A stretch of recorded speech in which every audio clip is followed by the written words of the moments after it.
وعن ابن عباس رضی اللہ عنہ ان النبی صلی اللہ علیہ وسلم ارید علی ابنت حمزۃ فقال انها لا تحل لی انها ابنت اخی من الرضاعۃ ویحرم من الرضاعۃ ما یحرم من النسب۔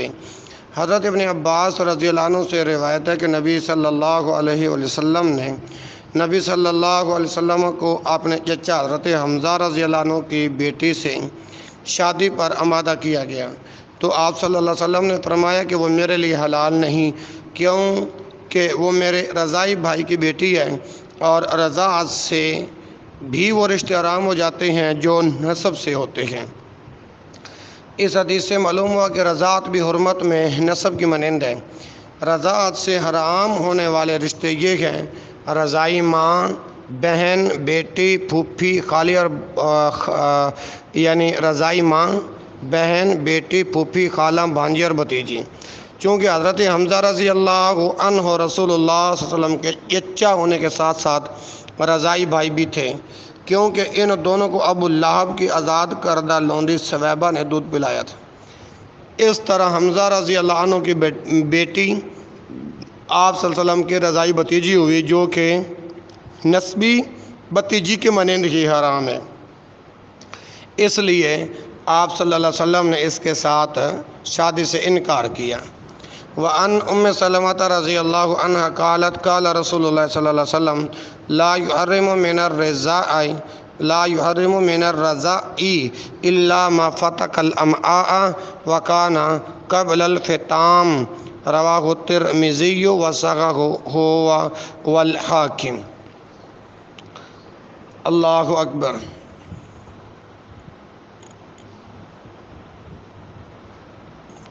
حضرت ام سلمہ رضی اللہ عنہ سے روایت ہے کہ رسول اللہ صلی اللہ علیہ وسلم نے فرمایا کہ صرف وہی رضاعت حرمت ثابت کرتی ہے، لا يحرم من الرضاع الا ما فتق الامعاء وكان قبل الفطام، صرف وہی رضاعت حرمت ثابت کرتی ہے جو آنتڑیوں کو کھول دے اور دودھ چھڑانے کی مدت یعنی 2 سال کی عمر سے پہلے ہو۔ اسے ترمذی نے روایت کیا اور ترمذی اور حاکم نے اسے صحیح کہا۔ لا یحرم حرمت کا سبب نہیں بنتی، ما فتح کا جو کھول دے، الامعاء انتوں کو کہتے ہیں، یہ معن کی جمع ہے۔ مراد یہ کہ جو دودھ بچے کی انتوں کو کھولے اس کی غذا کے قائم مقام ہو، اسی سے حرمت ثابت ہوتی ہے، اور وہی دودھ بچے کے غذا کے مقام پر ہوتا ہے جو 2 سال کی عمر سے پہلے پلایا جائے، کیونکہ اسی عمر میں بچے کے غذا کا انحصار دودھ پر ہوتا ہے۔ الفطام سے مراد ہے بچے کو دودھ چھڑانا، یعنی اسی دودھ سے حرمت ثابت ہوگی جو دودھ چھڑانے کی مدت سے پہلے پلایا گیا ہو، اور دودھ چھڑانے کی مدت 2 سال ہی ہے، جیسا کہ قرآن کریم کی آیت سورۃ البقرہ کی آیت نمبر 233 میں موجود ہے۔ وعن ابن عباس رضی اللہ عنہ قال لا رضاع الا فی الحولین، رواہ الدارقطنی وابن عدی مرفوعا و موقوفا ورجح الموقوف۔ اسی طرح وعن ابن مسعود رضی اللہ عنہ قال قال رسول اللہ صلی اللہ علیہ وسلم لا رضاع الا ما انشز العظم وانبت اللحم، اخرجہ ابو داود۔ یہ جو 2 حدیثیں پڑھی ہیں نا، ان کا ترجمہ سماعت فرمائیے۔ فرمایا وعن ابن عباس، حضرت ابن عباس رضی اللہ عنہ نے فرمایا لا رضاع، کوئی رضاعت معتبر نہیں، الا فی الحولین، سوائے اس رضاعت کے جو 2 سال کے دوران ہو۔ اسے دارقطنی، ابن عدی نے مرفوعاً اور موقوفاً روایت کیا ہے، اور دونوں نے اس کے موقوف ہونے کو ہی ترجیح دی ہے۔ وعن ابن مسعود، حضرت ابن مسعود رضی اللہ عنہ سے روایت ہے رسول اللہ صلی اللہ علیہ وسلم نے فرمایا لا رضاع الا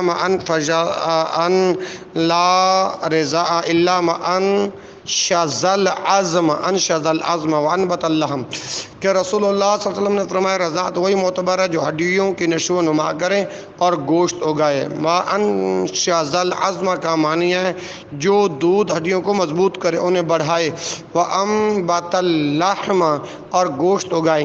اس روایت سے بھی یہی ثابت ہوتا ہے کہ رضاعت محرمہ وہی ہے جو 2 سال کی عمر میں ہو، کیونکہ اسی عمر میں دودھ سے بچے کی ہڈیاں بڑھتی اور گوشت اگتا ہے۔ وعن عقبہ بن الحارث رضی اللہ عنہ انہ تزوج یحییٰ بنت ابی احاب فجاءت امرأة فقالت لقد ارضعتکما فسأل النبی صلی اللہ علیہ وسلم فقال فکیف قد قیل ففارقها عقبہ ونکحت زوجا غیرہ، اخرج البخاری۔ حضرت عقبہ بن حارث رضی اللہ عنہ سے روایت ہے انہوں نے ام یحییٰ بنت ابی احاب سے شادی کی، پھر ایک عورت نے آ کر کہا کہ میں نے تم دونوں کو دودھ پلایا تھا۔ اس پر انہوں نے یعنی عقبہ رضی اللہ عنہ نے نبی کریم صلی اللہ علیہ وسلم سے دریافت کیا تو آپ صلی اللہ علیہ وسلم نے فرمایا اب وہ تمہاری بیوی کیسی ہو سکتی ہے جب کہ رضاعت کے متعلق بتا دیا گیا ہے۔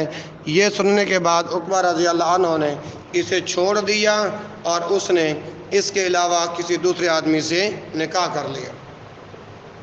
اس روایت سے معلوم ہوتا ہے کہ مسئلہ رضاعت کے متعلق اکیلی عورت کی گواہی بھی کافی ہے۔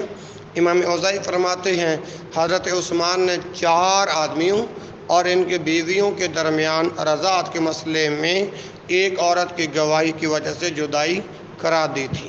امام احمد نے یہی موقف اپنایا ہے۔ نیز حضرت عثمان، حضرت ابن عباس رضی اللہ عنہ، امام طاؤس، امام زہری، ابن ابی ذئب، عمر بن عبدالعزیز رضی اپنا رحمۃ اللہ علیہ کا بھی یہی موقف ہے۔ البتہ امام شافعی نے کہا کہ 4 عورتوں سے کم کی گواہی قبول نہیں کی جائے گی، کیونکہ 2 عورتیں گواہی میں ایک مرد کے برابر ہیں۔ 2 عورتیں گواہی میں ایک مرد کے برابر ہیں، اور امام ابو حنیفہ رحمہ اللہ نے کہا کہ صرف 2 مرد یا ایک مرد اور 2 عورتوں کی شہادت قبول کی جائے گی۔ صرف 2 مرد یا ایک مرد اور 2 عورتوں کی شہادت قبول کی جائے گی۔ ان کی دلیل قرآن کی یہ آیت ہے وَاسْتَشْهِدُوا شَهِيدَيْنِ مِن رِجَالِكُمْ، اپنے مردوں میں سے 2 گواہ بنا لو۔ حالانکہ یہ آیت عام ہے اور حدیث خاص ہے۔ عام کو خاص پر معمول کرنا واجب ہے۔ راجح موقف امام احمد وغیرہ کا ہی ہے، جیسا کہ مذکورہ بالا صحیح حدیث اس پر شاہد ہے۔ امام شوکانی نے اسی کو برقرار قرار دیا۔ امام ابن قیم اور امام صنعانی نے بھی یہی موقف اپنایا ہے۔ وعن زیاد السہمی رضی اللہ عنہ قال نہى رسول اللہ صلی اللہ علیہ وسلم ان ترضع الحمق، اخرجہ ابو داود وهو مرسل ولیست لزیاد صحبت۔ حضرت زیاد سہمی رحمہ اللہ سے روایت ہے رسول اللہ صلی اللہ علیہ وسلم نے احمق و کم عقل عورتوں کا دودھ پلانے سے منع فرمایا۔ اسے ابو داود نے روایت کیا ہے اور یہ مرسل کیونکہ زیاد صحابی نہیں۔ ٹھیک ہے جی۔ تو استرضع فی المضارع مجہول کا صیغہ ہے۔ باب استرضع یسترضع پر وزن استفعال سے اس کا معنی ہے دودھ پلوانا۔ الحم کا فعلا کے وزن پر تفضیل کا صیغہ ہے، معنی ہے زیادہ بے وقوف و کم عقل عورت۔ یہ روایت ثابت نہیں ہے، اس لیے اگر کوئی کسی کم عقل عورت سے دودھ پلوانا ہے تو گناہگار تو نہیں ہوگا نا۔ البتہ اتباع نے اس قول کی حکمت یہ بیان کی ہے چونکہ ابتدائی عمر میں بچے کی جسمانی نشو و نما کا سارا انحصار دودھ پر ہی ہوتا ہے، اس لیے بچے کی طبیعت اور مزاج پر اس کے گہرے اثرات مرتب ہوتے ہیں۔ لہذا کسی احمق عورت سے دودھ پلوایا گیا تو امکان ہے کہ دودھ کے ذریعے بچے میں بھی کم عقلی کے اثرات سرایت کر جائیں، جس کے نتیجے میں دین و دنیا دونوں کا خسارہ اس کا مقدر بن جائیں۔ اس لیے بہتر یہی ہے بچے کو دودھ پلوانے کے لیے کسی عقل مند اور شریف خاندان کا انتخاب کیا جائے۔